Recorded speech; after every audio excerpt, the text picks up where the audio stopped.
Når vi nu har fået monteret CPU'en, så skal vi have en køler på den her CPU. Til det der skal vi have noget kølepasta. Det her kølepasta, det smører vi ud lige der, hvor CPU'en vil sidde. Inden vi går i gang med det her, så har vi lige sat en lille firkant af tape, så vi har lidt at skrabe efter.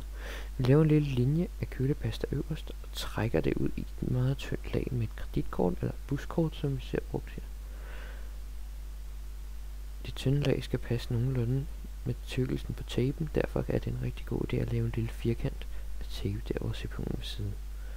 Som vi kan se, så er det svært at bedømme, hvor meget kølepasta man skal bruge, så derfor er det bedre at tage for lidt end for meget. Så kan man senere komme mere på, når man kan se, at den ikke dækker hele firkanten. Bruger man for meget kølepasta, vil man ofte opnå en modsat effekt, så kulden ikke når frem til CPU'en. Så jeg har her fået fordelt min pasta meget pænt, og trækker derfor den lille firkant af tape af, så vi kan få sat CPU-køleren oven på CPU'en i holderen. CPU-køleren presses lige så forsigtigt ned i holderen,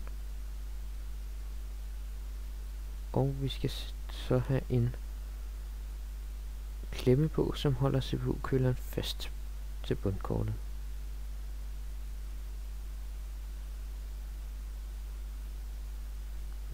Drejer lige klemmerne, så den sidder fast, og så er der ikke mere i det.